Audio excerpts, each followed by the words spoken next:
اتوار 7 جون 1981 کو مطلع بالکل صاف تھا اور سورج پوری آب و تاب کے ساتھ چمک رہا تھا۔ بحیرہ احمر پر واقع اسرائیل کے شہر ایلات میں سیاحوں کی زبردست چہل پہل تھی۔ ان میں زیادہ تر جرمن اور اسرائیلی شہری تھے جو بحیرہ احمر کے ریتلے ساحل پر پکنک منا رہے تھے۔ یہ لوگ اس حقیقت سے قطعی بے خبر تھے کہ ان سے محض 20 کلومیٹر کے فاصلے پر ایک اسرائیلی ایئر بیس پر کس قسم کی سرگرمیاں ہو رہی تھی۔ گزشتہ 24 گھنٹوں سے یہاں ہر ملازم انتہائی مصروف دکھائی دے رہا تھا۔ اتوار کا دن یہودی مذہب میں سبات کا دن کہلاتا ہے۔ اس دن ملک بھر میں عام چھٹی ہوتی ہے۔ فوجی ملازم بھی چھٹی پر ہوتے ہیں، لیکن اس اتوار کو تمام فوجی چھٹی کینسل کر کے اپنی ڈیوٹی پر حاضر تھے۔ جس مشن کے لیے تیاریاں ہو رہی تھیں، ماسوائے ان چند افراد کے جو اس میں براہ راست حصہ لینے والے تھے، اس کا کسی کو پتہ نہیں تھا۔ ملٹری انٹیلیجنس والوں نے ٹیلی فون کی تمام لائنیں کاٹ دی تھی۔ ایئر بیس کو چاروں طرف سے سیکیورٹی ایجنسیوں نے گھیرے میں لے لیا تھا۔ صبح سویرے اسرائیلی chief of staff, air force کے CNC اور ملٹری انٹیلیجنس کے سربراہ مع دوسرے اعلیٰ فوجی افسروں کے ایک ملٹری ہیلی کاپٹر میں وہاں پہنچے۔ وہ سیدھا ایئر بیس کے آپریشن روم میں گئے، جہاں انہوں نے مشن میں حصہ لینے والے 16 پائلٹس اور ان کے 30 سالہ لیڈر جو ایئر فورس کرنل تھا سے ملاقات کی۔ یہ مشن اس سے پہلے 2 مرتبہ بالکل آخری لمحات میں معطل ہو چکا تھا، لیکن اس بار انہیں یقین تھا کہ کینسل نہیں ہوگا۔ اعلیٰ فوجی حکام نے مشن میں حصہ لینے والے تمام ہوا بازوں کو آخری بریفنگ دی اور انہیں باور کرایا کہ یہ حملہ اسرائیل کی بقا کے لیے از حد ضروری ہے۔ ادھر یہ میٹنگ جاری تھی، ادھر آپریشن روم کے باہر رن وے پر واقع زیر زمین ہینگرز میں لا تعداد ٹیکنیشینز روانگی سے قبل لڑاکا طیاروں کے انجن گرما رہے تھے۔ انہوں نے F-16 طیاروں کے پروں کے نیچے فضا سے فضا میں مار کرنے والے جدید سائیڈ ونڈر میزائل نصب کیے اور اس کے علاوہ ہر جہاز میں 2000 پاؤنڈر MK-84 آئرن بم لوڈ کیے۔ ان کاریگروں کو بھی نہیں پتا تھا کہ یہ طیارے کہاں حملہ کرنے جا رہے ہیں۔ کچھ دیر بعد 8 F-16 اور 6 F-15 طیارے ہینگر سے باہر کھینچ کر رن وے پر کھڑے کر دیے گئے۔ ان جہازوں کو اسرائیل نے اپنی دفاعی ضرورت کے تحت بمبرز میں تبدیل کر دیا تھا۔ کچھ دیر بعد جب پائلٹ بریفنگ کے خاتمے پر آپریشن روم سے باہر آئے تو ان کے طیاروں کے انجن پہلے سے ہی چالو کر دیے گئے تھے۔ مقامی وقت کے مطابق 3 بجے دوپہر وہ ہوا باز اپنے اپنے طیاروں کے کاکپٹ میں بیٹھ چکے تھے۔ اس کے چند ہی لمحوں بعد کنٹرول ٹاور سے اجازت ملنے کے بعد وہ تمام طیارے یکے بعد دیگرے گرجتے ہوئے فضا میں بلند ہوئے۔ آپریشن بیبلون کا آغاز ہو چکا تھا۔ گراؤنڈ پر کھڑے اسرائیل کے اعلیٰ فوجی حکام تھوڑی دیر تک نیچی پرواز کرتے طیاروں کو فضا میں تکتے رہے، جو پلک جھپکتے ہی نظروں سے اوجھل ہو گئے۔ ان طیاروں کو 90 منٹ میں 650 میل کا فاصلہ طے کر کے بغداد کے قریب عراقی نیوکلیر ری ایکٹر اوسیراک کو تباہ کرنا تھا۔ ان کا یہ سفر دشمن ممالک کی فضائی حدود کو چیر کر مکمل ہونے والا تھا۔ اس دوران میں انہیں فضا ہی میں ایندھن فراہم کرنے کے لیے ایک بوئنگ 707 جہاز بھی فضا میں بلند ہو چکا تھا۔ اس جہاز کو ایک یورپی کمرشل ایئر لائن کی طرح پینٹ کیا گیا تھا۔ لڑاکا طیاروں کے ریڈیو سسٹم آف کر دیے گئے تھے تاکہ عراقی ریڈار انہیں محسوس نہ کر سکیں۔ بحیرہ احمر کے کنارے تفریح میں مصروف ہزاروں سیاحوں نے ان طیاروں کو نامعلوم منزل کی طرف پرواز کرتے دیکھا، مگر کسی نے توجہ نہیں دی کیونکہ اکثر اسرائیلی طیارے ان اوقات میں جنگی مشقوں میں مصروف رہتے تھے۔ بموں کے بوجھ سے لدے طیاروں کو نیچی پرواز میں کافی دقت ہو رہی تھی۔ تھوڑی دیر بعد وہ سعودی عرب کے شمال میں ایک صحرا کے اوپر گزرے۔ حملہ آور طیاروں میں سب سے آگے F-15 طیارے تھے۔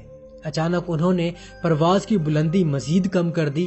اب وہ زمین سے محض 60 فٹ کی اونچائی پر اڑ رہے تھے، کیونکہ سعودی اور اردنی ریڈار سسٹم سے بچنے کے لیے یہ بہت ضروری تھا۔ کہتے ہیں کہ جب یہ اسرائیلی طیارے سعودی فضا سے گزر رہے تھے تو ایک سعودی ایواکس طیارہ بھی فضا میں گشت کر رہا تھا، جسے ایک امریکی پائلٹ چلا رہا تھا، جس کا مطلب یہ ہے کہ امریکیوں کو اس حملے کا پہلے سے پتا تھا۔ طیاروں کے ریڈیو اب بھی خاموش تھے۔ ٹھیک شام 4 بجے انہوں نے سعودی فضائی حدود کو عبور کر کے عراقی فضا میں انٹری کی۔ ہواباز اپنے سامنے لگے سبز رنگ کے ریڈار سکرین پر نظر رکھے ہوئے تھے تاکہ دشمن کی طرف سے کسی مزاحمت کا بروقت پتہ چل سکے، مگر ان کی خوش قسمتی تھی کہ عراقی ریڈار سسٹم مکمل جام ہو چکا تھا، لہٰذا ان کا کوئی طیارہ فضا میں نمودار نہیں ہوا۔ اسرائیلی بوئنگ نے انہیں فضا ہی میں دوبارہ ایندھن فراہم کیا اور خود شام کی فضا سے ہوتا ہوا قبرص جا پہنچا۔ اسرائیلی طیارے جو ہی بغداد کے قریب جھیل کے اوپر پہنچے تو ان میں سے 4 F-15 جہاز اچانک 20,000 فٹ کی بلندی پر چلے گئے، جبکہ باقی 2 25,000 فٹ کی اونچائی پر آ گئے۔ اس کے بعد وہ تمام طیارے ایک وسیع دائرے میں اڑنے لگے۔ ان کے ذمے F-16 طیاروں کی حفاظت کرنا تھا۔ شام ٹھیک 5:33 بجے وہ عراقی نیوکلیر پلانٹ کی عمارت کے عین اوپر پہنچ گئے، جہاں سے انہیں عمارت کا 60 فٹ قطر کا گنبد صاف نظر آ رہا تھا۔ عراقی دفاعی نظام بالکل مفلوج ہو چکا تھا، کیونکہ ابھی تک اسرائیلی طیاروں کو نشانہ بنانے کے لیے زمین سے نہ تو کوئی سام میزائل فائر ہوا اور نہ طیارہ شکن توپوں کی گھن گرج سنائی دی۔ پلک جھپکتے ہی ایک طیارے نے ری ایکٹر پر ایک غوطہ لگایا اور بم گرا کر تیزی سے دوبارہ بلندی کی طرف چلا گیا۔ اس کے بعد تمام طیاروں نے باری باری ری ایکٹر کے عین مرکزی حصے میں MK-84 کے آئرن بم گرائے۔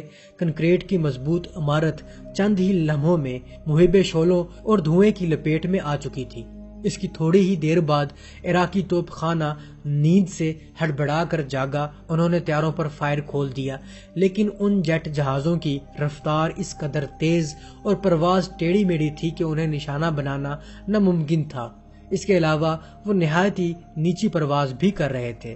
اسرائیلی ہوا بازوں نے جتنے بھی بم وہاں گرائے وہ ٹھیک اپنے اپنے نشانے پر لگے۔ اس پیشہ ورانہ مہارت پر دنیا حیران ہوئی۔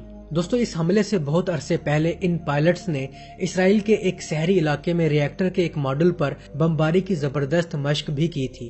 چند فرانسیسی ٹیکنیشین جوہری ری ایکٹر کے گنبد کو پھٹتے ہوئے دیکھ چکے تھے۔ وہ حملے کے وقت عمارت سے ذرا دور کھڑے تھے۔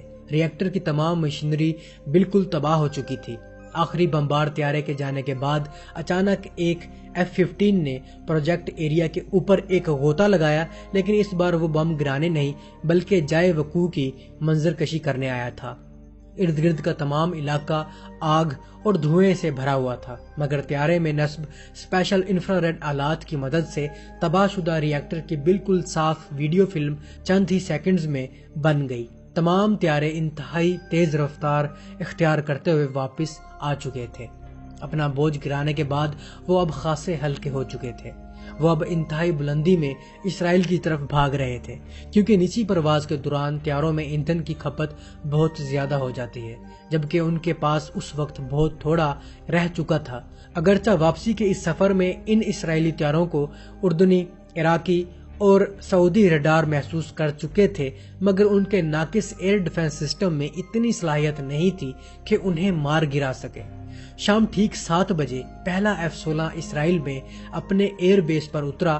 اس کے اگلے 10 منٹس میں باقی طیارے اسرائیل کے مختلف ہوائی اڈوں میں بحفاظت لینڈ کر گئے۔ آپریشن بیبیلون 100 منٹ میں مکمل ہو چکا تھا۔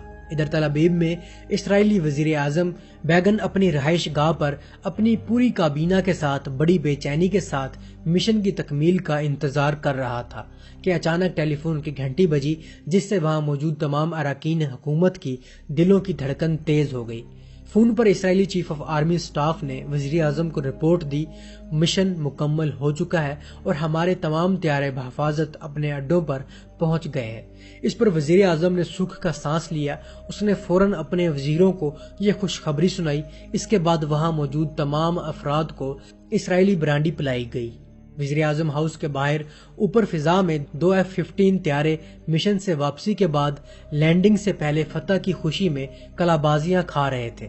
پھر یکا یک ان دونوں طیاروں نے انتہائی تیز رفتار اختیار کی اور ساؤنڈ بیریئر کو توڑتے ہوئے آگے نکل گئے، جس سے فضا میں سپر سونک گرج پیدا ہوئی، جس سے تل ابیب کے کئی گھروں کی کھڑکیوں کے شیشے ٹوٹ گئے۔ نیچے کسی اسرائیلی شہری کو ابھی تک پتا نہیں تھا کہ اسرائیلی ایئر فورس کیا کر کے آئی ہے۔ یہ حملہ ایسے وقت میں کرایا گیا جبکہ اسرائیل میں عام انتخابات کی تیاریاں شروع تھیں۔ الیکشن میں یقینی کامیابی حاصل کرنے کے لیے بیگن نے یہ حملہ بڑے صحیح وقت پر کیا تھا۔ اپنی انتخابی مہم کے دوران اس نے جگہ جگہ اپنے اس کارنامے کا ذکر کیا۔ ماہرین کی رائے کے مطابق اگر یہ حملہ 1 جولائی کے بعد ہوتا تو خطرناک تابکاری کا 100% امکان تھا، کیونکہ ری ایکٹر بہت جلد کام شروع کرنے والا تھا۔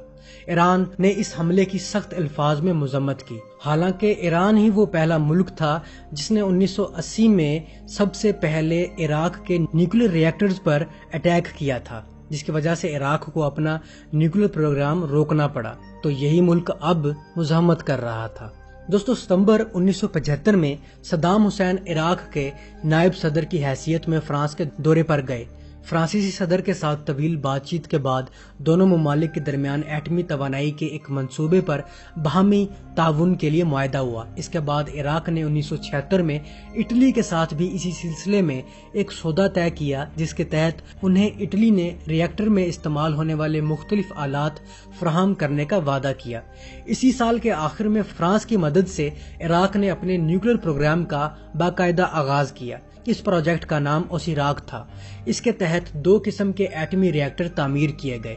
پہلا 70 میگا واٹ کا پلانٹ جسے اوسیریس کا نام دیا گیا، اور دوسرا چھوٹا ریسرچ نیوکلیر ری ایکٹر تھا اور اس کا نام آئسز تھا۔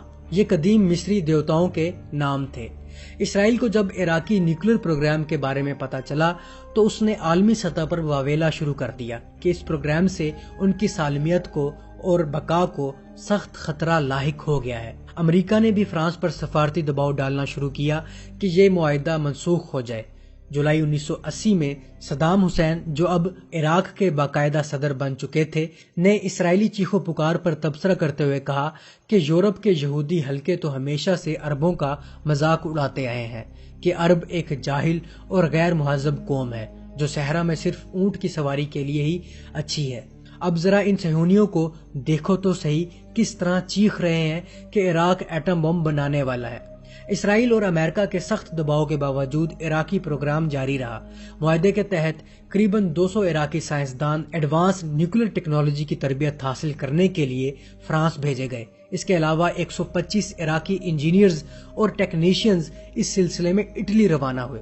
جون 1980 میں فرانس نے عراق کو 12 کلو گرام یورینیم، جو 93% افزودہ تھی، بھیج دی۔ یہ مادہ بالکل ویپن گریڈ تھا، جس کی مدد سے ہیروشیما پر گرائے جانے والے بم کی طرز پر کم از کم 4 ایٹم بم تیار کیے جا سکتے تھے۔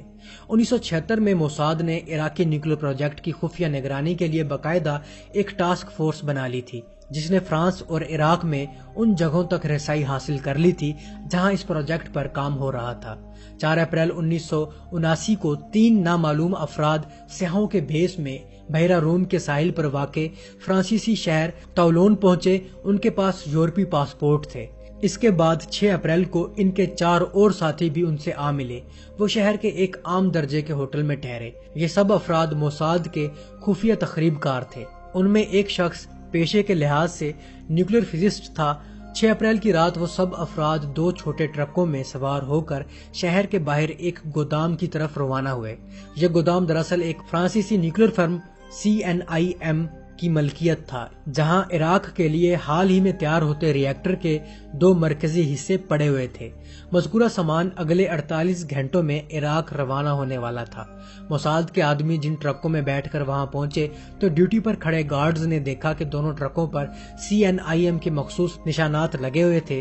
گارڈ نے آنے والے ان افراد کے شناختی کارڈ بھی چیک کیے جو CNIM کے جاری کردہ نظر آ رہے تھے۔ اس نے گیٹ کھول کر انہیں عمارت کے اندر داخلے کی اجازت دے دی۔ ہینگر کے اندر انہوں نے بآسانی عراقی ری ایکٹر کی مرکزی حصوں کو ڈھونڈ نکالا۔ انہوں نے مشین کے مختلف حصوں پر پلاسٹک بم نصب کر دیے کہ اس کے بعد وہ بڑے آرام سے اپنے ٹرکوں میں سوار ہو کر شہر کی طرف واپس چلے گئے۔ رات کے ٹھیک 3 بجے اسی گودام میں 3 ہولناک دھماکے ہوئے۔ پولیس اور DST، جو کہ فرینچ سیکورٹی سروس ہے، والے افراد فوراً جائے واردات پر پہنچے۔ ری ایکٹر کے حصے ٹوٹ چکے تھے اور لوہے کی ڈھیر کی شکل میں ادھر ادھر بکھرے پڑے تھے۔ گودام کے اندر اور بھی بہت سارا سامان پڑا ہوا تھا، مگر انہیں ذرا بھی نقصان نہیں پہنچا تھا۔